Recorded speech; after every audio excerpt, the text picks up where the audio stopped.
Hello everyone, it's Dylan from Yugioh Everything, and welcome back to another Yu-Gi-Oh! Discussion video. This time we will not be talking too much about the anime side of things, but rather the company over in the United States, over in New York, that has been well known for a long time by many of us, 4K, 4Kids, 4K Media. They have just changed their name. This actually happened a couple weeks ago.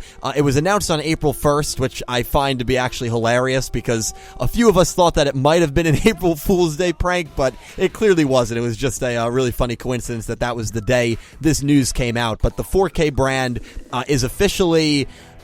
It's not dead or terminated. I mean, the new name that it's under is still going to be operating probably identically to how 4K Media operated, but the tagline of 4K, which has been around for almost 2 decades now, is finally gone, which is... It's pretty crazy, and like to someone like me who, you know, grew up again with 4Kids, it's kind of a little upsetting, but we are going to get into the news there, and I am going to talk about a Yu-Gi-Oh! Vrains English dub update. There's another major country that the dub started debuting in a couple of weeks ago, or actually I think it was maybe like a week and a half ago. Still no news on a United States release, and I'm going to let you guys know why that's not too unusual based on the precedent that the dub was for Arc 5, so we are going to get into that, but before we get into that part, let's get into this. So 4K Media, which once was 4Kids, has been renamed, and the new company is called Konami Cross Media New York. On the heels of a year filled with both change and growth, Konami has announced its New York outpost, 4K Media, has been renamed Konami Cross Media New York to reflect the company's evolving 360-degree approach to managing intellectual property for some of the world's most iconic gaming brands, such as Yu-Gi-Oh!, Bomberman, Contra, and Frogger. They even have a website up and running, which I will have on screen right now, a really cool-looking, just official press release website. I actually forgot that they do own the rights to Bomberman. I played a very old Bomberman DS game from like 10 years ago that I actually had a lot of fun, and then of course Frogger is a classic, and Contra is the only one I'm not too familiar with. I think I looked it up, I'm pretty sure it's like an 80s video game, so maybe they're gonna release something new with that gaming franchise, or maybe they already have, maybe something has been announced. I have no knowledge on Contra, but those are their 4 main properties, of course Yu-Gi-Oh! Being the main one. So what do I think about the name change? I actually like it quite a bit. Because 4Kids operated, I'm pretty sure they weren't a wholly owned subsidiary of Konami like 4K Media was.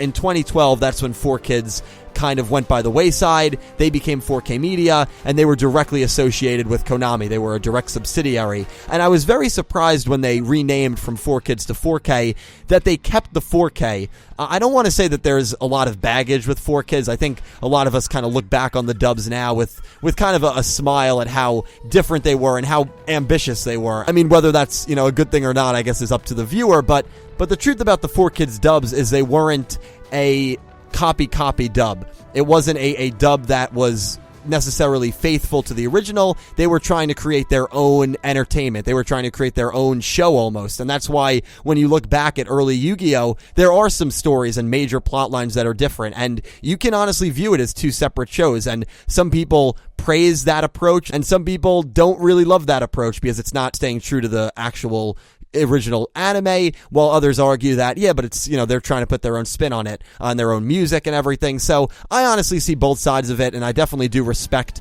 the efforts that they did for the Yu-Gi-Oh! Dub, and that they still do, obviously, for the Yu-Gi-Oh! Dub. That being said, I was very surprised that they kept 4K in their name. I always figured it honestly stood for Konami. I don't know if that's actually what 4K stood for.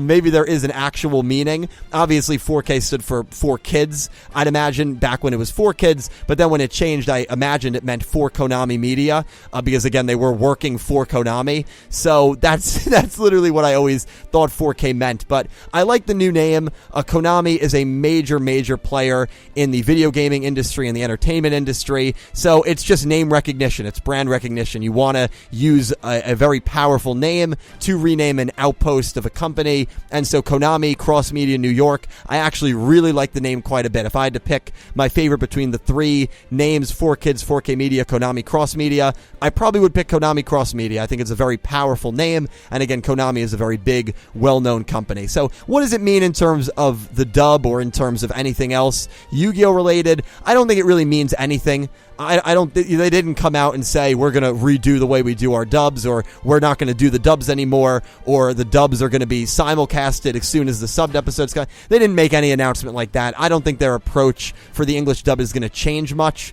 I really do think that it's just a simple name change, but it really does symbolize the end of 4K, the 4K brand name, which has now gone and lasted almost, I think, over 2 decades. And again, I grew up with 4Kids. I'm sure a lot of people grew up with the 4Kids dubs. That's what first introduced me to Yu-Gi-Oh! Arguably, without the 4Kids dubs, I might not even be doing this video. I might have not even been introduced to Yu-Gi-Oh! Back in the day. So, you know, I will always thank them and appreciate the work that they did in that sense. I do want to talk about the Vrains English dub real quickly. I have heard from my friends up north in Canada, where the dub has been airing. Actually, the dub is fully completed through Season 1, that the dub for Vrains is actually really good. People said that the censorship is pretty limited. The dialogue, while it's still the same, you know, corny, jokey, one-liner dialogue that we all know and love from the Yu-Gi-Oh! Dubs, the dialogue is still pretty good. And I'm really excited to watch. I know I can watch online. Obviously, you can watch anything online for free, but I am waiting until it does come to the States, to the TVs, to maybe a streaming service. I mean, that might be a possibility with how the media has changed nowadays. That would be really cool. I know Disney streaming services is releasing, I think, next month. You always have Netflix, Hulu. It would be really cool if they maybe did something like that so you could just binge the whole first season, because we know they are through the first season of the dub. Australia.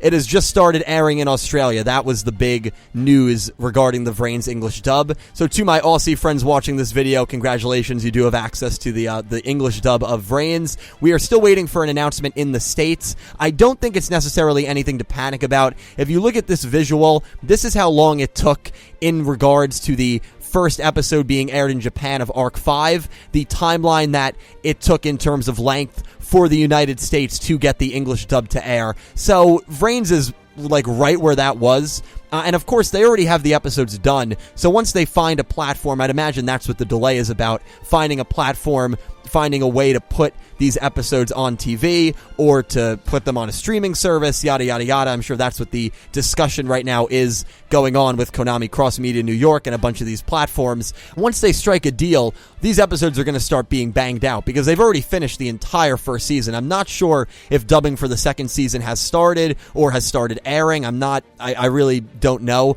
But we do know, because the entire first season is aired in Canada, that they're done with the first season. So it will come to the United States eventually. I'm hoping sooner rather than later. Maybe in the summer. That would be a nice, cool, like, summer treat. If we do, once we do get any news on it, because we will at some point, I definitely will make a video letting you guys know that the English dub of Vrains is coming to the States. But yeah, you guys let me know what you think of this name change. Let me know if you think it means anything deeper in terms of how they are going to handle Yu-Gi-Oh! I personally don't think it means anything besides the name change, but let me know if you like the name. I really do like it quite a bit. A special thank you to my Platinum tier patrons Alexa Baker, Glen McGookin, Jorge Carrillo, James Rose, Samuel Stark, Thomas Adderley, Horace Maye, Goosey Q, and Vincent Van Der Veen, and to my Diamond tier patron Jesse Wood, and to my Egyptian God tier patron Syn Cloud and Chris Swan. A huge thank you to everyone who supports me over on Patreon. I cannot tell you how much it helps out my channel, and a huge thank you to everyone who just watches these videos and leaves comments and leaves likes, because without you guys,